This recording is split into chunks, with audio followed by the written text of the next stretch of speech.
V9 న్యూస్కి స్వాగతం. ఇప్పుడు హెడ్లైన్స్.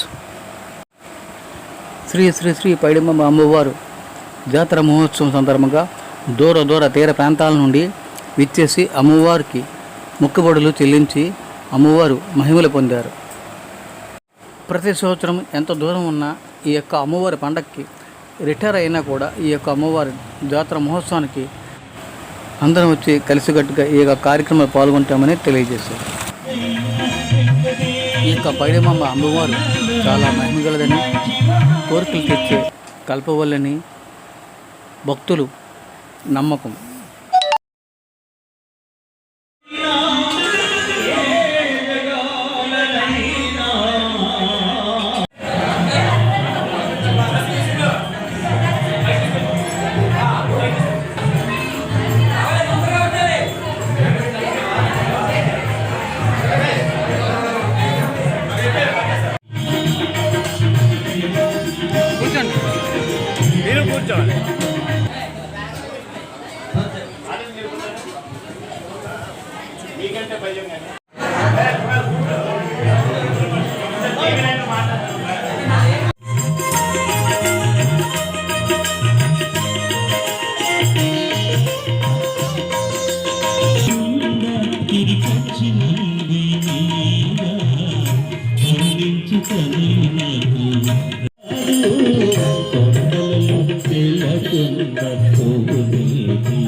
ఎస్కే షరీఫ్ అని నిర్మల సీతారామన్ మాట కూడా వింటారు.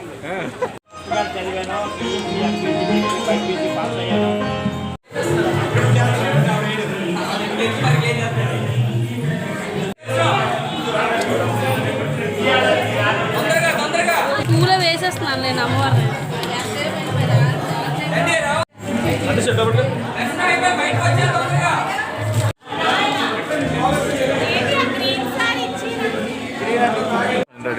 ఓకే చెప్పండి. నా పేరు అడప అప్పారావు, ఈయన పేరు వానపల్లి వేణుగోపాల్, ఇతను వెండా వెంకటరమణ.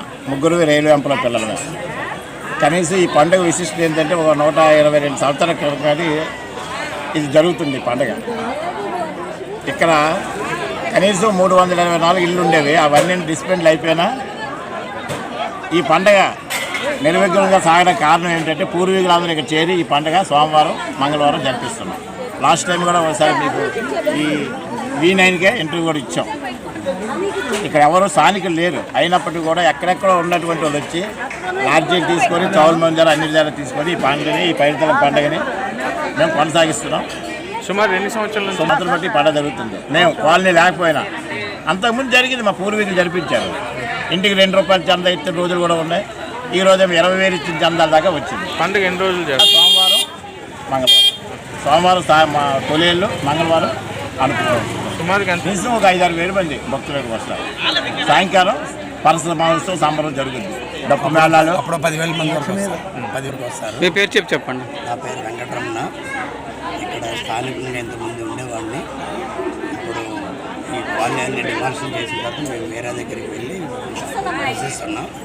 అయినా అమ్మవారు మాకు దయకు చూపిస్తుంది. మేము పూజా కార్యక్రమాన్ని చేస్తున్నాం. కాలనీ ప్రెసిడెంట్ని. నెక్స్ట్ ఏంటంటే మాకు గత 100 సంవత్సరాల నుంచి ఈ కాలనీ విశిష్టత ఉంది. మా అందరికీ కూడా ఇక్కడ కూడా వేరే క్యాస్ట్ క్రీడ్స్ జాతి అందరూ కూడా వచ్చి వారి మొక్కులు తీసుకొని ప్రతి సంవత్సరం ఏప్రిల్లో 2వ వారం 3వ వారంలో అందరూ కూడా షరీఫ్ ఆయన మా ట్రెజరర్ గత 10 సంవత్సరాలు. అలాగే క్రిస్టియన్స్ మొత్తం కూడా ఇక్కడ క్యాస్ట్ ఫీలింగ్ అనేది లేదండి. నవనాడుల్లో కూడా అది లేదు. జాతి మత భేదాలు లేవు. నెక్స్ట్ ఏంటంటే ప్రతి ఒక్కరు కూడా ఇప్పుడు షరీఫ్ ఉన్న ఆయన తిరుపతి కూడా వెళ్తుంటారు. తిరుపతి మొక్కులు తీసుకున్నారు. అయితే ఇక్కడ అందరికి కూడా అలాగే మీ టెంపుల్ లాగే వేరే టెంపుల్స్ చేయాలంటే లోపల ఉన్నటువంటి ఇంటర్నల్ జర్నీ చేయాల్సింది. బయట అహంభావాన్ని, అహంకారానికి తావివ్వకూడదు.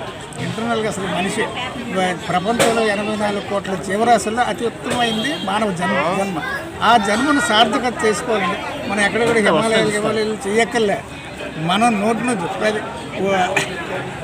ప్రపంచ ప్రఖ్యాత తత్వవేత్త ఏం చెప్పారంటే రెండే 2 అక్షరాల్లో మొత్తం వేదాన్ని ఇచ్చేసారు. అక్షరం సత్యం అయితే మాట వేదం అవుతుంది. మాట ఎప్పుడు వేదం అవుతుంది? మనిషికి జ్ఞానోదయం అయితే మాట వేదం అవుతుంది. మన పూర్వీకులు మనకు పెట్టారు. ఈరోజు అనంత కార్యక్రమం కదా, సోమవారం తీసుకొస్తామండి, తొలేలు అంటుందండి.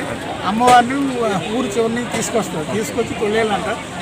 తొలేలు వచ్చి ఇది మరి అందరూ కూడా ప్రతి ఒక్కరు కూడా ఫ్యామిలీస్తో పాల్గొని అమ్మవారి ఘటాన్ని బరువు మీద వేసుకొని ఎంత బరువు ఉన్నా ఆ బరువును పట్టించుకోరు అసలు. తీసుకొని అక్కడి నుంచి తెచ్చి ఆ రోజు అనుపమ ఇది నిలబెడుతుందన్నమాట. నిలబెట్టి ఇక్కడ ఏ ఒక్క ఇది లేదు, అయినా ఇక్కడ ఒక దాత చేస్తారు. ఆయన వచ్చి ఏర్పాటు చేసిన ఆ ఘటాలన్నీ పైన దూరం ఉన్న వాళ్ళందరూ ఇక్కడ కొన్ని పెట్టుకుంటారు. పెట్టుకొని ఈ కార్యక్రమం జరిపించుకుంటారు. అలాగే మేము అందరూ కూడా వేచి ఉంటే చూస్తారు. నెక్స్ట్ మంగళవారం ఏంటంటే ఈరోజు మొక్కులు తీర్చుకుంటాం. ఎవరికి తగ్గ వాళ్ళు మొక్కులు తీర్చుకొని అమ్మవారి తల్లికి ఆశీస్సులు. చల్లని తల్లి అంటే చల్లని తల్లి ఆవిడ. ఒకసారి